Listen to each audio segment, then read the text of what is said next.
പ്രിയമുള്ളവരെ, ഇന്നത്തെ ഞങ്ങളുടെ യാത്ര മത്രയിലുള്ള ഒരു ഫോർട്ടിലേക്കാണ്.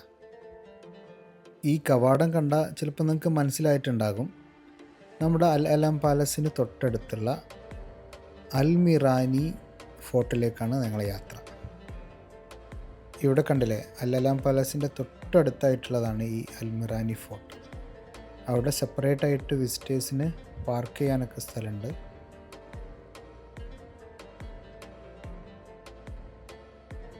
ഞങ്ങൾ ഈ ഫോർട്ട് സന്ദർശിച്ച ദിവസം ഒരു പ്രത്യേക പ്രോഗ്രാം കൂടി അവിടെ ഉണ്ടായിരുന്നു. മൗസിമു തബ്സീൽ എന്നായിരുന്നു ആ പ്രോഗ്രാമിൻ്റെ പേര്. അതായത് ഒമാനിൽ ഇപ്പോൾ ഈത്തപ്പഴമൊക്കെ വിളവെടുക്കുന്ന കാലമാണല്ലോ, അതുകൊണ്ട് തന്നെ അതുമായി ബന്ധപ്പെടുന്ന ഒരു പ്രോഗ്രാം, അതിൻ്റെ ചില സ്റ്റെപ്സുകളും അതേപോലെ തന്നെ അത് ജനങ്ങൾക്ക് എങ്ങനെയാണെന്ന് പറഞ്ഞു കൊടുക്കുന്ന രൂപത്തിലുള്ള ഒരു പ്രോഗ്രാം. അത് നല്ലൊരു അനുഭവമായിരുന്നു കേട്ടോ. ഇതാണ് ഇൻഫർമേഷൻ ആൻഡ് ടിക്കറ്റ് കൗണ്ടർ. ടിക്കറ്റൊക്കെ എടുത്തതിന് ശേഷം ഞങ്ങൾ അൽമിറാനി ഫോർട്ടിൻ്റെ ഉള്ളിലേക്ക് പോയി.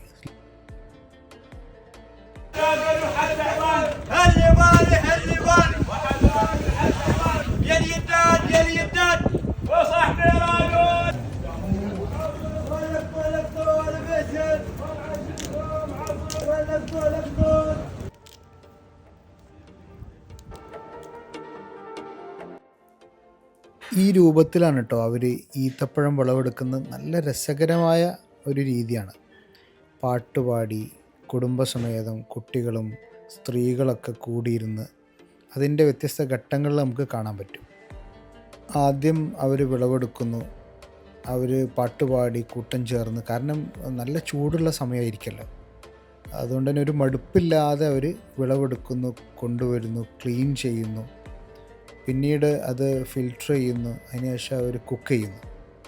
കുക്ക് ചെയ്തതിന് ശേഷം പിന്നെ അവർ പാക്കിങ്ങിലേക്ക് പോകുന്നത് അവിടെ കാണിച്ചിട്ട് അതിൻ്റെ വ്യത്യസ്ത സ്റ്റെപ്സുകൾ. ഏതായാലും നല്ലൊരു പരിപാടിയാണ്. ഈ ഫോർട്ടിൽ ഇങ്ങനെ വ്യത്യസ്ത ഇവൻറ്റ്സുകൾ ഉണ്ടാകാറുണ്ട്. അപ്പം ഞങ്ങൾ പോയ സമയത്ത് ഭാഗ്യത്തിന് ഇങ്ങനെ ഒരു പ്രോഗ്രാം കൂടി ഉള്ളതുകൊണ്ട് അത് കാണാനും അതിനോടടുത്ത് പരിചയപ്പെടാനൊക്കെ സാധിച്ചു. ഞങ്ങൾ പോയ ദിവസമായിരുന്നു അതിൻ്റെ ഇനാഗുറേഷൻ. അതുകൊണ്ട് തന്നെ ഒമാൻ കാർഷിക വകുപ്പിൽ നിന്ന്, മിനിസ്ട്രിയിൽ നിന്നൊക്കെ ഒരുപാട് ഹൈ പ്രൊഫൈലുള്ള ഒരുപാട് ഓഫീസേഴ്സും അതുപോലെ തന്നെ മിനിസ്ട്രിയിൽ നിന്നുള്ള ഒരുപാട് ഉദ്യോഗസ്ഥരൊക്കെ കാണാൻ കഴിഞ്ഞു. ഈ ഒരു സ്റ്റെപ്സുകളുണ്ടല്ലോ, അത് ഞങ്ങൾക്ക് വളരെ ആകർഷകമായി തോന്നിയ ഒരു ഭാഗമാണ്. ഈ ഫോർട്ടിൻ്റെ സ്റ്റാർട്ടിങ്ങിൽ തന്നെ ഫസ്റ്റ് ഫ്ലോറിൽ നിന്ന് ഉള്ള ഒരുപാട് സ്റ്റെപ്സ് ഉണ്ട്. പിന്നെ അവിടുത്തെ ഒരു വ്യൂ അതിമനോഹരമാണ്.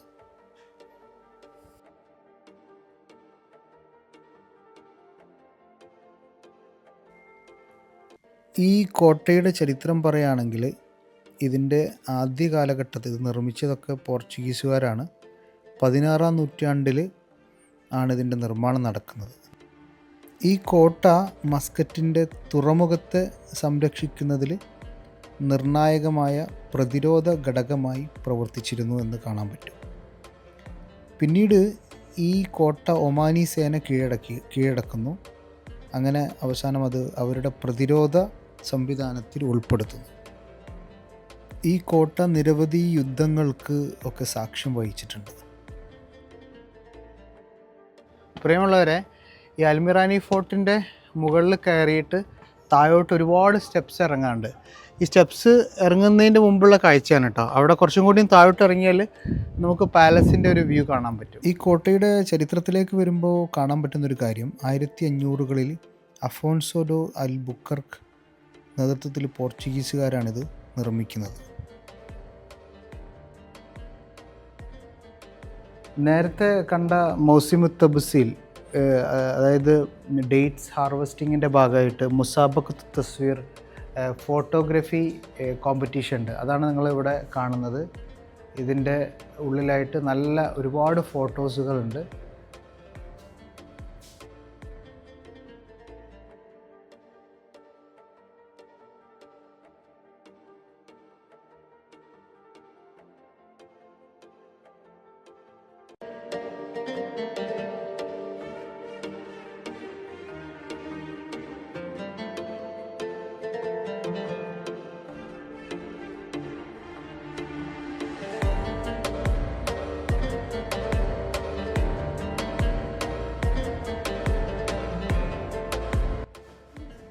ചരിത്രത്തിൽ കാണാൻ പറ്റും ഈ കോട്ടക്ക് വളരെ തന്ത്രപരമായൊരു സ്ഥാനമായിരുന്നു. ഇതതിൻ്റെ ഏറ്റവും മുകളിൽ നിന്നുള്ള വ്യൂ ആട്ടോ, വളരെ മനോഹരമാണ്. മലമുകളിൽ സ്ഥിതി ചെയ്യുന്നതുകൊണ്ട് തന്നെ കടൽമാർഗ ആക്രമണങ്ങളിൽ നിന്ന് പ്രതിരോധിക്കാനുള്ളൊരു സ്ഥലമായിട്ട് ഈ കോട്ട പ്രവർത്തിച്ചിരുന്നു. ഇവിടെ വൈദേശിക ശക്തികളായി വന്ന പോർച്ചുഗീസുകാർ അവർ ഇവിടെ അടക്കി വാഴുകയാണ്. അവരുടെ ഏകാധിപത്യം അവസാനിപ്പിച്ച് സ്വന്തം രാജ്യത്തെ തിരിച്ചു പിടിക്കാനുള്ള ശ്രമം നടത്താൻ വേണ്ടി ഒരു കൂട്ടായ ശ്രമം നടക്കുകയാണ്. അതിൻ്റെ ഭാഗമായിട്ട് 17-ാം നൂറ്റാണ്ടിൻ്റെ മധ്യഭാഗത്ത് ഇമാം സുൽത്താൻ ബിൻ സൈഫിൻ്റെ നേതൃത്വത്തിൽ ഒമാനി സേന പോർച്ചുഗീസുകാരെ മസ്കറ്റിൽ നിന്ന് പുറന്തള്ളുകയും ഈ അൽമിറാനി കോട്ട പിടിച്ചെടുക്കുകയും ചെയ്തു. അതുകൊണ്ട് തന്നെ ഈ അൽമിറാനി കോട്ട ഈ പ്രദേശത്തിൻ്റെ കോളനി വിദ്വേഷ ചരിത്രത്തിൻ്റെയും ഒമാനിയ പ്രതിരോധവും പുനരുജ്ജീവനത്തിൻ്റെയും സാക്ഷ്യമായിട്ട് ഇന്നും ഏറെ തലയെടുപ്പോടെ കൊട്ടാരത്തിന് തൊട്ടടുത്തായി നിലകൊള്ളുന്നു. അതുപോലെ തന്നെ ഒമാനിൻ്റെ കടലിലൂടെയുള്ള വ്യാപാര ചരിത്രത്തെയും ഈ കോട്ട പ്രതിനിധീകരിക്കുന്നുണ്ട്. പലപ്പോഴും പ്രവാസികളായ ആളുകൾ അവർ ജീവിക്കുന്ന സ്ഥലത്തിൻ്റെ ചരിത്രം പഠിക്കാതെ വീട്, ജോലി എന്നുള്ള രൂപത്തിലൊക്കെ മാത്രം ഒതുങ്ങിക്കൂടുന്നതിനേക്കാൾ കൂടുതൽ സ്വന്തം അധിവസിക്കുന്ന പ്രവാസ ഭൂമിയെ കൂടുതൽ പഠിക്കാനാകുമ്പോൾ നമുക്ക് ആവേശമാണ്. ഓരോ ചരിത്രവും കേൾക്കുമ്പോഴും വായിക്കുമ്പോഴൊക്കെ ഒരു ആവേശമാണ്. പ്രത്യേകിച്ച് സ്വന്തം ഭൂമി തിരിച്ചു പിടിച്ച ആളുകളുടെ ചരിത്രം. അതുകൊണ്ട് തന്നെ ഒമാനിൽ കഴിയുന്നത്ര സഞ്ചരിക്കാനും ഇവിടുത്തെ ചരിത്രവും ഇവിടുത്തെ ജീവിത രീതിയെക്കുറിച്ചും ആളുകളെക്കുറിച്ചും സംസ്കാരത്തെക്കുറിച്ചൊക്കെ മനസ്സിലാക്കാനും സാധിച്ചാൽ അത് ഏറ്റവും വലിയ പഠനമായിരിക്കും എന്ന് വിശ്വസിക്കുക. ഇതുമാത്രമല്ല, ഒമാനിൽ ഒരുപാട് കോട്ടകളുണ്ട്. ഏത് ഭാഗത്ത് പോയാലും നമുക്ക് ഫോർട്ടുകൾ കാണാൻ പറ്റും. ആ ഫോർട്ടിന് പിറകിൽ ഒരുപാട് ചരിത്രങ്ങളുണ്ട്. ആ ചരിത്രങ്ങളൊക്കെ അറിയാനും മനസ്സിലാക്കാനും ഒക്കെ ശ്രമിച്ചാൽ അത് നമ്മുടെ ജീവിതത്തിൽ വെറും സഞ്ചാരം മാത്രമല്ല, മറിച്ച് അതൊരു പഠനവും കൂടിയായി മാറും. ഈ ഫോർട്ടിനുള്ളിലെ കഫേയാണ് കേട്ടോ അത്. ഇവിടെ പ്രത്യേകമായ ഇവൻറ്റുകളും മറ്റുമൊക്കെ ഇതിന് തൊട്ടടുത്തുള്ള ഒരു ഹാളിൽ വെച്ചിട്ടാണ് പലപ്പോഴും നടക്കാറുള്ളത്.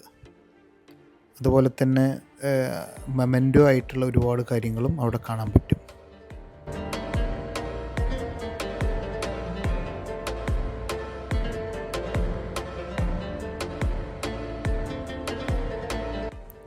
ഞങ്ങൾക്കിത് വെറും ചരിത്ര പഠനം മാത്രമല്ല, നല്ല വ്യൂ നമുക്ക് മസ്കറ്റിൻ്റെ, അതേപോലെ മത്രയുടെ, കൊട്ടാരത്തിൻ്റെ ഒക്കെ തന്നെ ഏറ്റവും സ്കൈ വ്യൂ നമുക്ക് ഇവിടുന്ന് കാണാനും ആസ്വദിക്കാനൊക്കെ പറ്റും.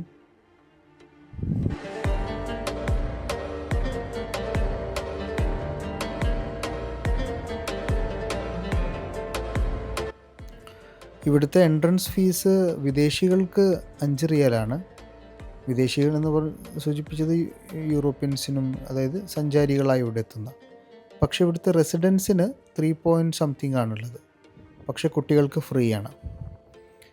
ഓക്കെ, അപ്പോൾ ഏതായിരുന്നാലും യാത്ര ചെയ്യാൻ ഉദ്ദേശിക്കുന്നവർക്ക് ആ ഒരു എമൗണ്ടിന് പോയി കഴിഞ്ഞാൽ വലിയ നഷ്ടമൊന്നുമില്ല. കാരണം നമുക്ക് ഓരോ യാത്രകളും സമ്മാനിക്കുന്നത് പിന്നെ പഠനവും കൂടെ അറിവും കൂടെ നമുക്ക് അനുഭവമാണല്ലോ.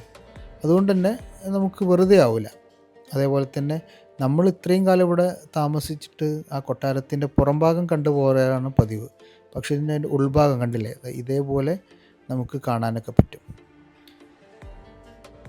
അതുപോലെ പണ്ട് കാലത്ത് ഇവർ യൂസ് ചെയ്തിരുന്ന തോക്കുകൾ, പീരങ്കികൾ ഒക്കെ ഇതിൻ്റെ തൊട്ട് മുകളിലായിട്ട് കാണാൻ പറ്റും.